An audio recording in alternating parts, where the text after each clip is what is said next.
सावधान रहना चाहिए। अपना काम बनाने आए हो कि तुम यहां सृष्टि सुधारने आए हो? देखो तुम्हें पक्की बात बता दे, भगवान भी पूरी सृष्टि को नहीं सुधारे। जब अवतार लिया तो जो भगवान की शरण में हुए, सन्मुख हुए, उन्हीं का उद्धार हुआ। ध्यान रखना, चाहे काम से, चाहे द्वेष से, चाहे राग से, चाहे भक्ति से, कैसे भी अवतार के समय जो भगवान से जुड़े वो परम पद को प्राप्त हुए। भगवान के अवतार के समय हम लोग भी होंगे, कीड़ा मकोड़ा, दीमक, चींटी चीटा जो बने होंगे, तो हमारा उद्धार नहीं हुआ। जो सन्मुख हुए, नाम जप किया, उन्हीं का उद्धार हुआ। ये बात पक्की समझ लो। तो भगवान अवतार लेकर के जगत मंगल के लिए आए, पर जो भगवान की शरण में हुए, सन्मुख हुए, उन्हीं का कल्याण हुआ। तो आज भी भगवान हैं, उनका नाम है, उनका रूप है, उनकी लीला है, ये उनका धाम है। जो सन्मुख होंगे, ठीक से चलेंगे, वो भगवान को प्राप्त होंगे। बहुत भय देने वाला प्रसंग है आगे का। महाप्रभु चैतन्य देव श्री रघुनाथ दास गोस्वामी जी के ऊपर अपार कृपा की, तो बहुत ही वैराग्यपूर्ण जीवन आपने कल सुना। ये भगवान ऋषभ देव जी अपने पुत्रों को उपदेश कर रहे हैं। उसी श्लोक को महाप्रभु ने कहा कि गुरुर्न न स्यात् स्वजनो न स्यात्, पिता न स्यात्, जननी न स्यात्, दैवं न तत्स्यान्न पतिश्च सास्यान्, न मोचयेद्यः समुपेत मृत्युम। वो गुरु गुरु नहीं है जो अपने शिष्य को भगवत प्राप्ति न करा दे, मृत्यु के पास से छुड़ाकर अमर पद न प्रदान कर दे। वो गुरु गुरु नहीं। गुरुर्न स्यात्, वो कैसा गुरु जो अपने शिष्य को भगवत प्राप्ति न करा दे। वो कुटुंबी स्वजन स्वजन नहीं है जो भगवान के भजन में ना लगा दे। अगर भगवान का भजन नहीं करने देता तो जाके प्रिय न राम वैदेही तजिए ताहि कोटि बैरी सम, यद्यप परम स्नेही। वही कुटुंबी है जो भगवान के भजन में लगा दे। जो भगवान के भजन में विघ्न पैदा कर दे, भगवान में ना लगने दे, वो हमारा कुटुंबी नहीं, वो हमारा स्वजन नहीं, वो हमारा करोड़ों वैरियों के समान है। पिता न स्यात्, वो पिता पिता नहीं है जो मुझे भगवान के मार्ग में ना बढ़ाए, बढ़ने से रोक दे। वो पिता पिता नहीं। ये बड़ी उत्तम उपदेश वृत्ति भगवान ईश्वर। वही पिता है जो अपने पुत्र को भगवत प्राप्ति करा दे। सा स्यात् जननी, वही मां है जो भगवान के चरणारविंद में अपने पुत्र की वृत्ति बढ़ावे। लेकिन आजकल तो माता पिता बालक को वही सिखाते हैं जिससे उदर भर जाए। 3 बातें, पेट भर जाए, अच्छे कपड़े पहन लो, खूब भोग भोगने को मिले, यही शिक्षा है। इतने केवल लक्ष्य है। कह रहे सा स्यात् जननी न स्यात्, वो पिता नहीं, वो माता नहीं जो भगवान की प्राप्ति कराने का उपदेश न करे, नाम जपने का उपदेश न करे, वो नहीं है माता पिता। दैवम न तत्स्यान्न, यद्यपि दैव बड़ा माना जाता है, पर वो दैव किस काम का जो हमें भगवान का भजन ना करने दे, विमुख कर दे। और सही बतावे, दैव कुछ है ही नहीं, हमारे कर्म ही हमारे दैव हैं। मानव जीवन मिला है इस दैव दैव वाली बात को व्यर्थ कर देने के लिए। भजन करो इतना डट के, हर प्रारब्ध क्षीण हो जाए, हर कर्म भस्म हो जाए। दैव दैव आलसी पुकारा, खूब नाम जप करो। कह रहे वो पाणी ग्रहण करने वाला पति पति नहीं है जो श्री कृष्ण की प्राप्ति करने में बाधा पहुंचा दे। जो श्री कृष्ण की प्राप्ति कराने का सहयोग दे वही पति है। जो संसार से मेरे को मुक्त करेगा वही गुरु, वही पिता, वही माता, वही भाई, वही स्वजन, वही पति, वही संबंधी, अन्यथा नहीं। बहुत हृदय संभाल करके अब सुनिएगा। निष्किंचनस्य भगवद भजनोन्मुखस्य पारम परम जिगमिशोर भवसागरस्य संदर्शनम विषयिणामथ योषितांच हा हंत हंत विषभक्षण मतोप्य साधु। ए साधु विरक्त, बहुत खेद और दुख की बात कि यदि संसार रूपी समुद्र से पार जाने के लिए तुमने विरक्त भेष ले लिया, वैराग्य भेष ले लिया और विषयी पुरुषों का संग करते हो और विषयी स्त्रियों का संग करते हो, तो इससे अच्छा है कि जहर खा के अपनी शरीर की वृत्ति पूरी कर देनी चाहिए। हा हंत हंत विष भक्षण तो पिशादो। दूसरा भाव, इससे अच्छा तो जहर है कि बहुत से बहुत शरीर ही छूटेगा, लेकिन ये विषय तो अनेक जन्मों तक तुम्हें नरक पहुंचा देगा। सचमुच सचमुच भगवान की भक्ति निष्किंचन ज्ञाननिष्ठ वैराग्यनिष्ठ जो है वही पूर्ण रूप से कर पाते हैं। जब कोई भगवान के मार्ग में चलता है तो ये 3 खाइयां होती जहां उसको माया गिराती है। पहली खाई है कंचन, वित्त तृष्णा, रुपया पैसा का संग्रह करना। ये देखा है, समझ नहीं पाया जाता और धोखा हो जाता है। थोड़े थोड़े रुपया संचय करते हुए पधार गए, वो रुपए विषयी पुरुषों ने प्रयोग किए। बड़े बड़े चरित्र देखे हैं, स्वयं कभी खर्चा नहीं किया, संतों की सेवा में नहीं लगाया, समाज की सेवा में नहीं लगाया, बड़े बड़े बॉक्सों में बंद करके रख के और पधार कर चले गए। बाद में उनके परिवार के जनों ने अधिकार कर लिया। बहुत बड़ी गलती हुई। साधु को कभी भी अपने नाम पैसा नहीं रखना चाहिए, ये लिख लीजिए। गुरु के द्वारा सेवित हो या इष्ट के द्वारा सेवित हो, अन मांगे आगे आवे गो। स्वामी जी महाराज कह रहे, स्वामी हरिदास जी, बिल्कुल ऐसा न सोचे कि मैं इतने लाख जमा कर लूं तो पूरे जीवन आराम से खाऊंगा। तो प्रभु का भरोसा नहीं, लक्ष्मीपति का, कि जिस समय जरूरत होगी बिना दस्तखत के तुम्हारे पास आ जाएगा। जैसे बैंक में जाओ दस्तखत करो फिर पैसा मिलता है, यहाँ दस्तखत की भी जरूरत नहीं, ठीक समय पर वो वस्तु पहले से आ जाएगी, पक्का समझ लीजिए। फिर इसके बाद है कामिनी। जब वो कंचन पर विजय प्राप्त करके धन पर,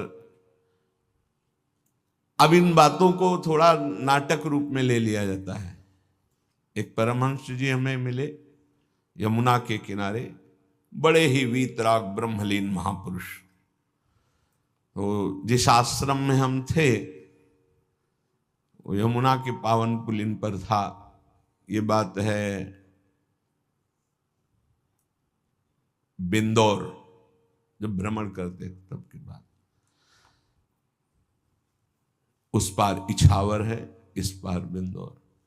तो जिस आश्रम में रुके थे सब, तो उनसे प्रार्थना की कि स्वामी जी आप रुक जाइए एक रात्रि, वो भी संभाषण दर्शन का सौभाग्य मिलेगा। बड़े ही महापुरुष, छांदोग्य उपनिषद पास, बस लंगोटी इतना अचला, एक छड़ी, क्या ब्रह्म मूर्ति तेजो में। स्वीकार कर लिया। तो तखत में गद्दा बिछाकर वैसे ऊपर वस्त्र, उनका नहीं नारायण, हम ऐसी जगह बैठते हैं जहां कोई उतार ना सके। बोरा बिछाइए, बोरा में। उनको स्वामी जी आपके लिए नहीं, ये यहाँ की मर्यादा, संतों की मर्यादा पर ये गद्दा, ये इसके ऊपर पलंग पोष, ये संतों की मर्यादा नहीं होती। बेटा जमीन में बिछाओ। ऐसे एक एक चेष्टाएं उनकी थी कि थप्पड़ की तरह पड़ती थी। तो उनका, महाराज यहाँ के महंत कौन हो? तुम हो? उनका नहीं महाराज जी, हम तो यहाँ विचरण करते हुए अच्छा अच्छा अच्छा, यहाँ के महंत को उनको बाहर गए हुए हैं, पर महाराज जी वो भी बहुत त्यागी, पैसा नहीं लेते, पैसा नहीं लेते। इतनी जोर बालवत हंसे कस के, बोले आश्रम उन्हीं का है? जी पैसा नहीं लेते? नहीं। तो ये कैसे चलता है? तो उनका जब वो जाते हैं और कोई दक्षिणा देता है तो ऐसे अचला में बंधवा, फिर तो जो हंसे कि आपसे अचला में बंधवा लेते, पैसा लेते नहीं। क्या है यार? तो उनका क्या नारायण तुम भी विनोद करते हो, ये है क्या? तो उनका सही महाराज जी बोले जब यहाँ आते हैं तब तो उनका जो सेवा में रहते हैं वो खोल लेते हो, फिर ऐसे कान, बेटा इसे त्याग नहीं कहते, इसे त्याग। उसी दिन उनके साथ कई 60 किलोमीटर एक सांस में चलते थे, हमारी तो हालत खराब हो गई, पीछे भागते हुए। हमको स्वामी जी 3 दिन के आगे चौथे दिन नहीं चल पाए, ब्रह्माकार वृत्ति लिए कमंडल 60 किलोमीटर तक चल, न खाना न पीना न कुछ।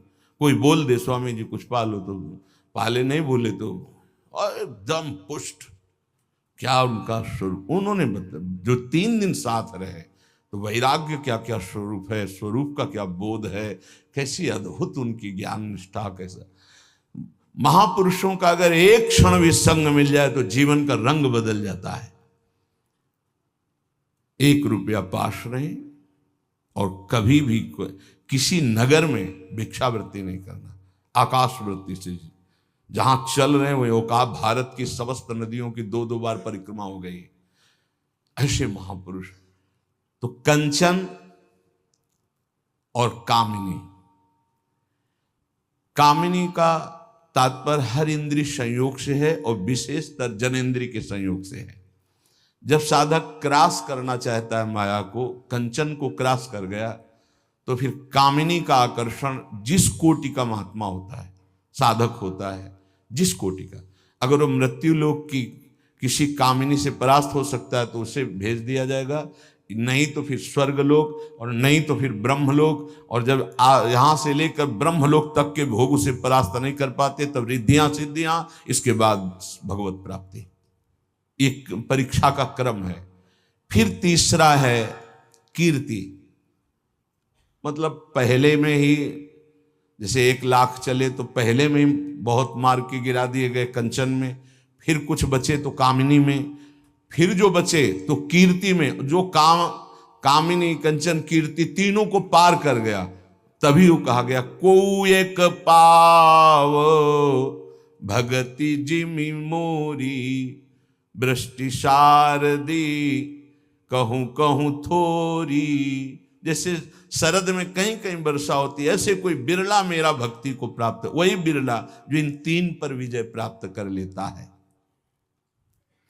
इनमें ऐसे सुखों का आकर्षण ब्रह्मा जी ने रखा है, कामिनी कंचन कीर्ति, कि ऐसा लगता है तो भगवान तो मिल ही जाएंगे। देख लेते हैं, कंचन तजना सहज है, सहज तिया का नेह, मान बड़ाई ईर्ष्या दुर्लभ तजनाए। आगे जो मान बड़ाई बहुत बड़ी मंजिल अच्छे अच्छे साधकों को गिरा देती है। चलन चलन सब कोई कहे, बिरला पहुंचे कोई, एक कंचन एक कामिनी दुर्लभ घाटी, 2 मार के गिरा दिया गया। एक कंचन एक कामिनी, ये लांबी तलवार, आए थे हरिभजन को बीचे देने। ये घाटियां वही नहीं पार कर पाता जो भगवत प्राप्त महापुरुषों का आश्रय नहीं लिए। यदि भगवत प्राप्त संतों का आश्रय लिए तो आराम से पार हो जाएगा, पता ही नहीं चलेगा कि घाटियां पार हो गए हम, पता ही नहीं चलेगा। त्याग और वैराग्य का यही स्वरूप है कि इन तीनों से बचे, कंचन कामिनी प्रणाम नमस्कार प्रतिष्ठा कीर्ति, इनसे बचे। आपका भाग्य सद्भाग्य में बदल जाएगा, और अगर आप सावधान हुए तो आपका भाग्य दुर्भाग्य में बदल जाएगा। बहुत पावर है, बहुत पावर है। जीव ही आप असत वृत्ति करेंगे तो वही पावर आपको असत की तरफ बढ़ा देगा। ध्यान रखना, भगवान की छाती से धर्म का प्रादुर्भाव हुआ है, भगवान की पीठ से अधर्म का। और दोनों भगवान से ही प्रकट हुए, धर्म और अधर्म, और दोनों सामर्थ्यशाली हैं। पीठ जो भगवान से विमुख हैं उनके ऊपर अधर्म का, और जो भगवान के सन्मुख हैं उनके ऊपर धर्म का प्रभाव पड़ता रहता है। तो सीधाम वृंदावन आ गए, लेकिन दुर्भाग्य की रचना कर डाली। क्या? यहां के वासियों की निंदा करने लगे। कल एक महात्मा पधारे थे, तो उन्होंने कहा कि हम बहुत अंदर से परेशान हैं, हमारा भजन नष्ट हो गया। कई दिन हो गए, अगर 1 2 3 दिन तक भजन में बाधा पड़ रही तो भोजन का प्रभाव है, और इसके आगे अगर बढ़ गया तो फिर वैष्णव अपराध पक्का, दूसरा कोई, और तो छोटी मोटी बातें सब भस्म हो जाती भजन करने वाले की।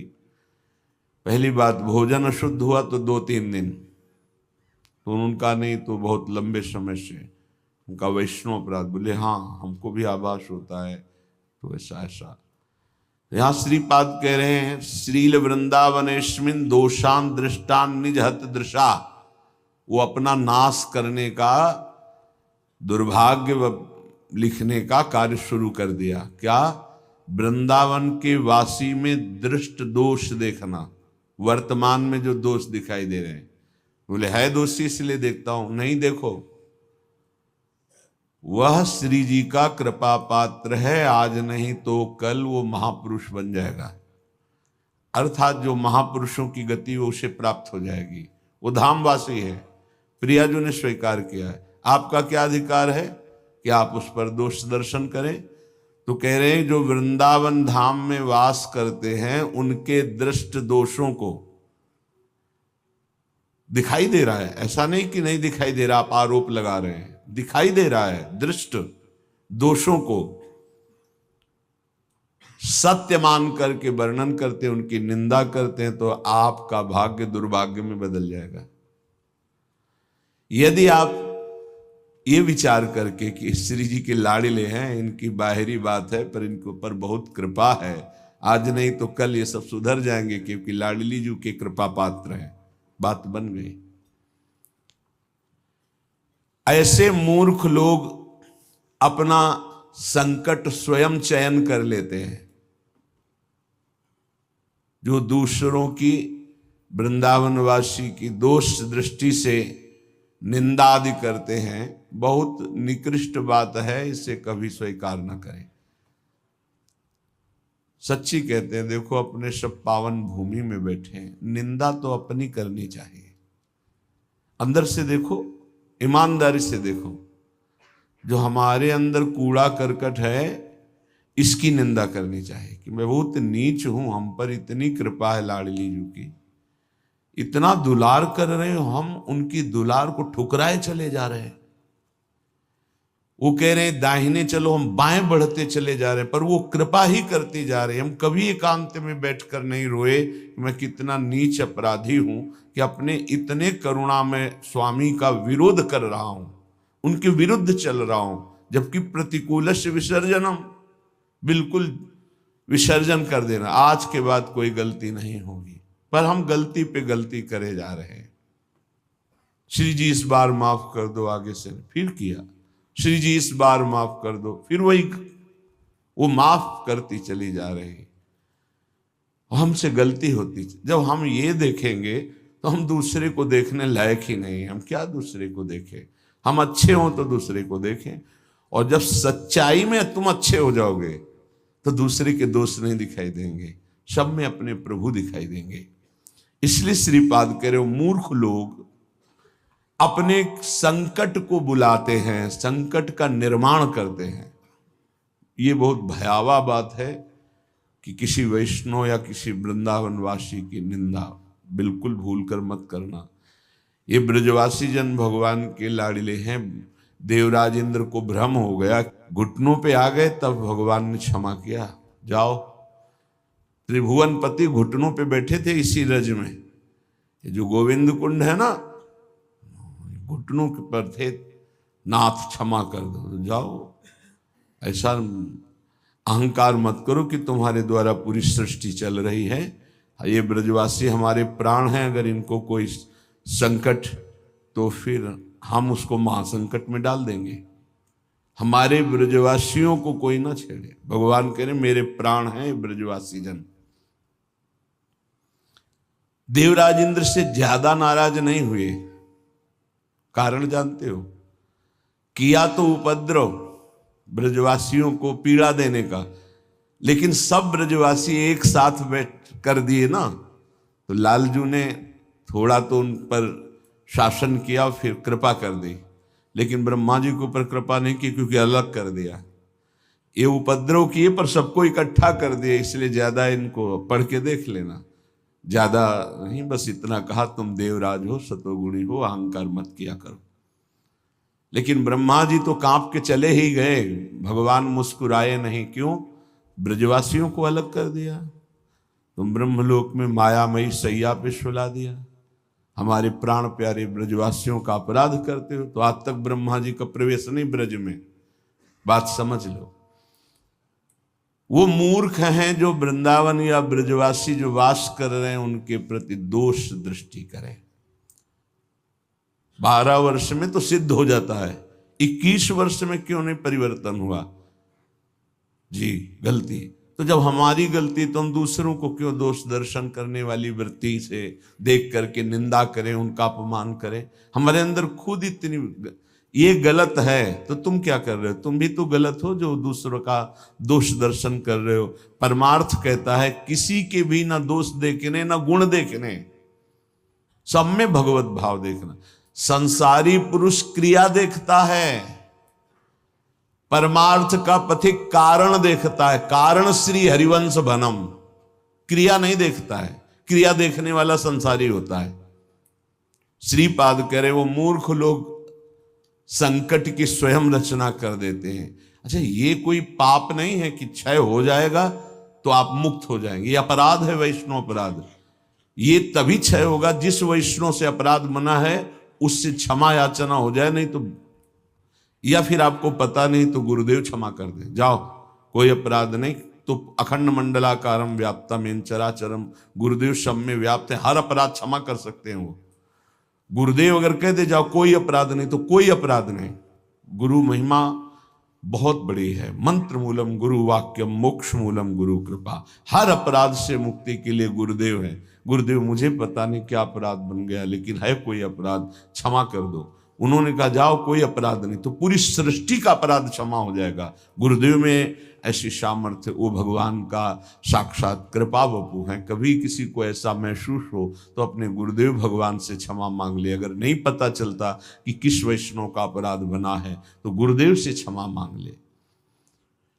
श्रीपाद कह रहे हैं ऐसे व्यक्ति हमारे चाहे प्राण संकट में पड़े हो, कभी समीप ना आवे, मैं इनका दर्शन न करूं और इनका संभाषण न सुनूं।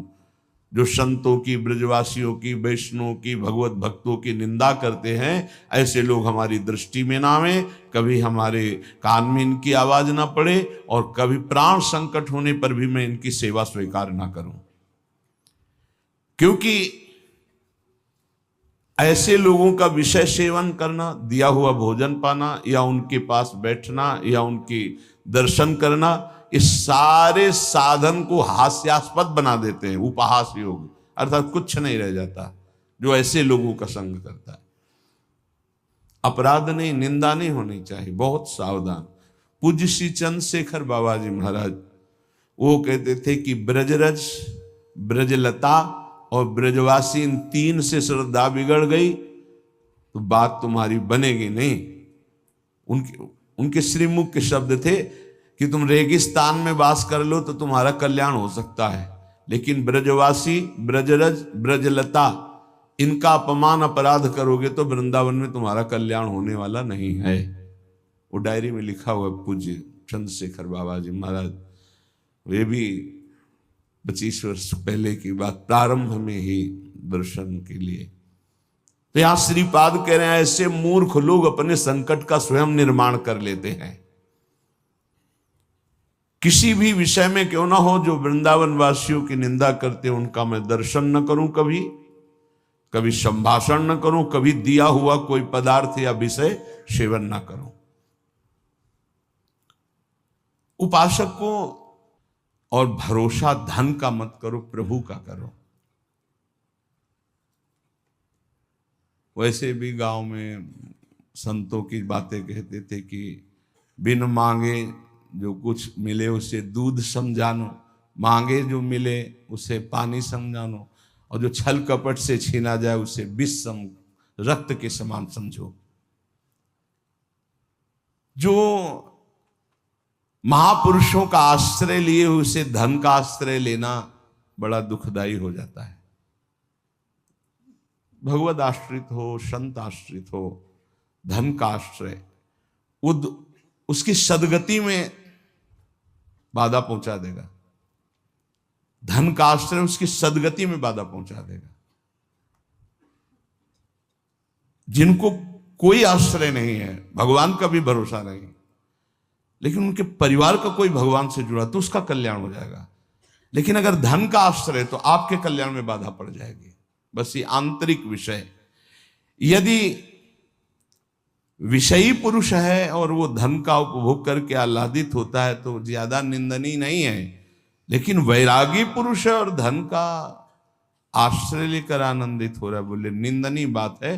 क्योंकि जीवन मुक्त अवस्था में भगवत प्राप्ति में सबसे बड़ी बाधा उसका बैंक बैलेंस बन जाएगा। मरते समय वही वृत्ति रहेगी, इतना है इतना है, वही चिंतन चला जाएगा। क्योंकि आश्रय तुमने जीवन में धन का रखा है। प्रेम रूपी धन प्राप्ति के लिए जो विरक्त है, जो भगवत मार्ग का पथिक है या जो वैष्णव है, उसकी उदर पूर्ति, वस्त्र और देखभाल ये सब भगवान के द्वारा होती है। पक्का विश्वास समझो, विश्वास कर लीजिए। देखो, जिस दिन वृंदावन में प्रवेश हुआ था उस समय तो संन्यास मार्ग के पथिक थे। कहीं किंचन मात्र कोई संग्रह परिग्रह, कोई संग्रह परिग्रह नहीं। महारानी जो तब से लेकर आज तक जैसे रख रही वैसे उन्हीं का रखना है। न तब ऐसे था, न अब ऐसे है, और न मरते समय तक ऐसे होगा। न तब हमारे पास कुछ था, न आज हमारे पास कुछ है। अगर हम उतर के खड़े हो गए तो हमारा एक चम्मच भी नहीं है। ईमानदारी से तुम लोग देख रहे हो, देख लो, एक चम्मच भी नहीं जिसमें ये हो कि ये चम्मच अमुक दस्तखत करें तब हमारा नहीं। हमारे को निमित्त बनाकर आप जो कर रहे हैं वो आपका है, श्री जी का, श्री जी के अलावा किसी का। कोई बैंक बैलेंस पर चिंतन, कोई इनका भरण पोषण कैसे होगा इसका चिंतन, ये बिजली कैसे चलेगी इसका चिंतन। पाई भरने अगर होने लगे तो अभी कटवा दें, पक्का। ना तुम भूखे रह रहे हो, ना ये कट रही है, ना कोई मांग रहे हो, ना कोई दान पेटी, ना कोई छुप छुपा के किसी भी तरह की फीस। अगर किसी को ऐसा धोखेबाजी मिले तो प्रार्थना जरूर हमें सूचना दीजिए, क्योंकि हम हर समय उपस्थित नहीं रहते प्रगट में। अगर किसी को चालबाजी मिले कि वैसे तो हमें विश्वास है कि हमारे श्री जी का शरणागत कभी ऐसा नहीं कर सकता। कोई बाहरी कोई धोखेबाज हो तो हम नहीं कह सकते, पर अगर इस श्री जी की सीमा के अंतर्गत कभी कोई तुमसे फीस मांगे, कभी किसी भी तरह की कोई बात करे, वो हमारा शत्रु पक्ष होगा, हमारे विरुद्ध आचरण करने वाला होगा।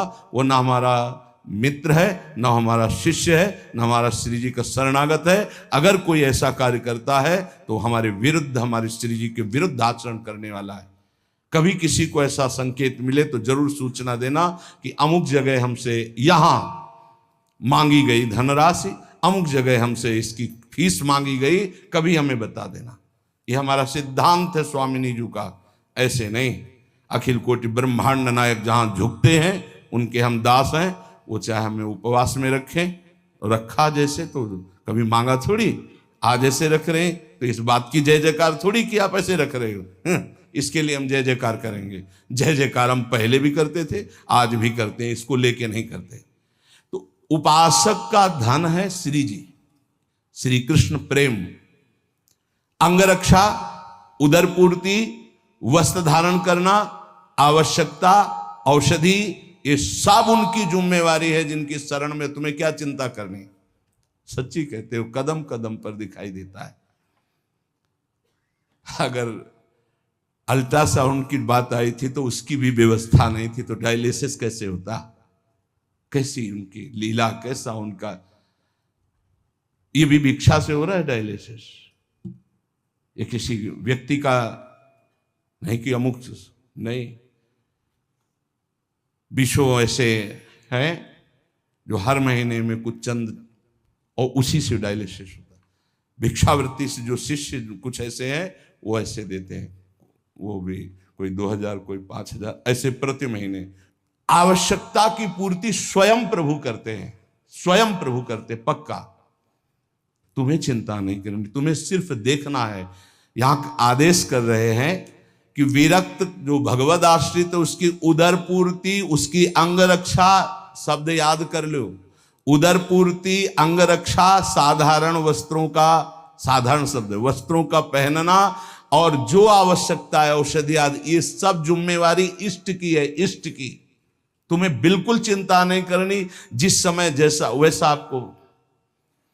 लेकिन जो धन का स्वयं संग्रह कर लेता है कि हमारे काम आएगा, भगवद आश्रय खत्म हो जाता है। ध्यान रखना, अंदर की बात है। जहां तुम्हारा आश्रय रहेगा उसी का चिंतन होगा, वही तुम्हारी गति बनेगी। इसलिए उपासक को चाहिए कि घृणा बुद्धि रखे धन के प्रति नहीं। जब जो आवश्यकता होगी, बिल्कुल जैसे रुपया होता है ना, तो प्रिय बुद्धि नहीं दिखाई देती, वहां जमा हो रहा है, जहां का है वहीं। एक किस जो पहला नोट निकले उसमें लिख दो। फिर भारत में देखो कितनी जगह वो जाता है, कितने लोग उसको अपना मानते हैं, और किसी का नहीं होता है। जब मर के चला जाए किसी का नहीं होता, वो वहीं रहता है जहां रचना हुई उसकी, भारत सरकार के अंतर्गत ही रहेगा। हो तो तुम भारत के ही ना। बहुत समझने की जरूरत। आश्रय प्रभु का, भरोसा धन का रखोगे आश्रय छूट जाएगा। अपबल, तपबल और बाहुबल, चौथो बल है दाम। सूर्य किशोर कृपा ते हारे को हरि नाम।